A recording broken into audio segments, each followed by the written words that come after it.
munaasabad lagu daahfurayay qaybta cusub ee jaamacadda burco ku yeelan doonto degmada sheekh ayaa maanta waxaa lagu qabtay degmada sheekh. munaasabadan ayaa waxaa ka soo qayb galay gudoomiyaha jaamacadda burco, maamulka degmada sheekh iyo sidoo kale mas-uuliyiin kale oo ka socotay jaamacadda burco. ardayda wax ka barata qaybta ay jaamacadda burco ku leedahay degmada sheekh waxaana ugu horreyn munaasabadaasi hadal ka soo jeediyey gudoomiyaha waxbarashada iyo sayniska ee degmada sheekh maxamed ibraahim xaaji cabdulaahi, gudoomiye ku-xigeenka degmada sheekh cabdi caatan xaaji abakar iyo sidoo kale gudoomiyaha degmada sheekh ibraahim cabdulaahi cabsiye oo si isku mid ah u soo dhaweeyay qaybtan ay jaamacadda burco ku yeelan doonto degmada sheekh.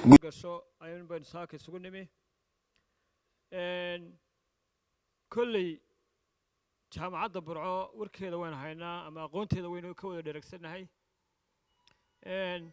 waxaa keliya aan inugula dardaarmaya waxa weeyaan jaamacadda kambaska cusub ee looga furay sheekh inaynu ku dhiirano, inaynu wax ka barano.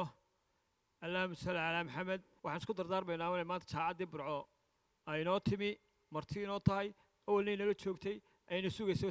jaamacadda waa soo dhaweynayaa, kusoo dhawaada baan leeyahay degmada sheekh. dee horena way inoogu dhigi jireen sidaa laynoo sheegay, iminkana diyaar baynu nahay. jaamacaddii gurigaagii lagu keenay maxaa ka wanaagsan? halkaad hargeysa uga diraysa inanka ama inanta ee guri dulsaar ay ku ahayd oo kharash kugu socday, marka gurigaagii lagugu keeno waxbarashada wax ka qiimo badan ma jiraan. aynu ka faa'iidaysana baan leeyahay. iyagana waa u mahadnaqaynaa. reer sheekhna waxaanu kula dardaarmaynaa oo leenahay tacliintaa gurigaaga lagugu keenay ka faa'iidayso, wakhtigu yaanu ku dhaafin. dhalinyaro fara badan oo u baahan baa joogtaa. waxaan jaamacadda burco ma halkan marti kuma aha, mar horay timid, dad baa wax ka bartay, ka graduate garoobay. particularly anigu 4 qof baan ayaa kulleyba lacagta ka bixinayay. xildhibaanaa iga soo baxay, maxamed faarax kooshin baa halkan jooga garabkayga, ka graduate garoobay. 2 hablood oo iyaguna shaqaalaha baa ka graduate garoobay. fursadda marka gurigaaga lagu keeno fursad ka wanaagsan ma jirto, khaasatan markay waxbarasho tahay.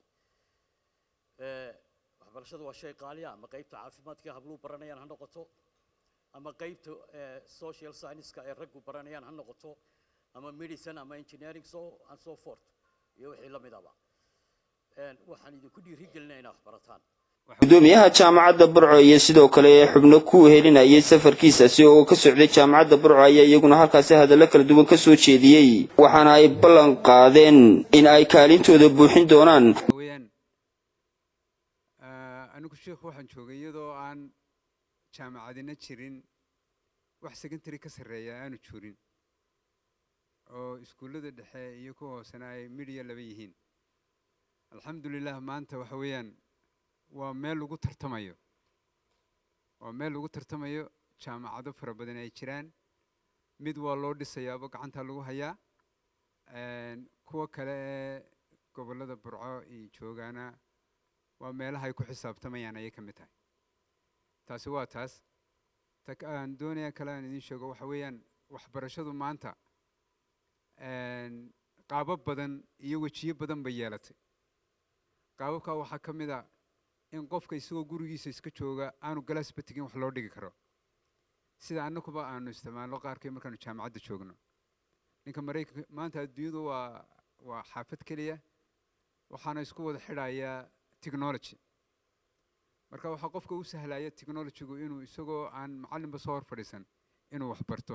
waxa weeyaan jaamacadda burco waxaa ka go-an in ay wixii ay waxbarasho keeni karto halkan ee suurtagala inay keento. marka la eego qiimaha lagu keenayo iyo waxa lagu farsamaynayaa uma dhigmayso qofka wax laga helayo. keeni kale culture-keena iyo barnaamijkeena wada sida waxa weeye sheegtay Faadumo. anoo mar labaad iyo mar saddexaad ba salaamaya haddii Ilaahay ka dhigo xafladda quruxda badan. jaamacaddii burco waxa weeye war ku dadaalay inaan halkor keenno. hore waxa weeye gudoomiyaha wasaaradda waxbarashada oo soo kaashanay ee degmada in waxa weeye jaamacaddu halkan ay timaado. ciise nuur liibaan waxa weeye gudoomiyaha jaamacadda burco isagoo asasma wada halkan hore aan u nimi waa ku guuleysanay. waxa weeye hamigii ahaa in jaamacadda waxa weeye laga furo sheekhna ma aha degmo yar, waa halkaa waxa weeye inoo sheegayay imika Fayse 400 ama 300 arday baa secretary-geeda ka soo baxa ardada waxa weeye distance-ka qabanaysay ee magaalooyin kale ka hooyay ka soo barnay waxbarashada kale u doonanayay inay gurigooda ka helaan wax weeye waa tu daruuri ah alxamdulillah gudoomiyuuna waa idiga ajiibay codsigiina hore annana waa idila garab taaganay wax weeye ka dhimanka wax weeye shaqaalaha kale ee jaamacadda Burco dhame inay hawshaas si toos ah ay uga hana qaado degmada anoo xagga haweenka uma ka hadlaya hablo halkan markay soo fadhiistaan qolada madaxdu way yiraahdeen meel walba dumarkii baa soo buuxiyay oo wallahi hawsha oo dhan dumarka haya basana aniguna ku uri haddana waxba nooma ogolidin runtii anigu markii aan wax baranayay waxa la galaasahaa aniga laba hablood oo kale ayaa isku galaasahay wixii aan la shaqayn jiray ee aan meel la maraayay ee aan la soconayana ragun bay ahaayeen imaka laakiin ma sha Allah hablo ayaa meel walba camiray ma aanan hadli jirin su'aasha hadina la weydiiyo marka inamadu saan oo eega man qajili jiro iska aamus jiro ma aanan hadli karin jirin laakiin imaka ragii waa la fariisay meel gudoomiyaha jaamacadda Burco iyo sidoo kale xubno ku wehelinayay safarkiisaasi oo ka socday jaamacadda Burco ayaa iyaguna dhinacooda halkaasi si isku mid ah qaar ka mid ah ardayda wax ka barata jaamacadda Burco qaybta ay ku leedahay degmada Sheekh ayaa waxa ay uga mahad celiyeen maamulka jaamacadda Burco qaybtan cusub ee ay uga fureen degmada Sheekh waa Faysal Aadan Ismaaciil telefishinka qaranka Somaliland degmada Sheekh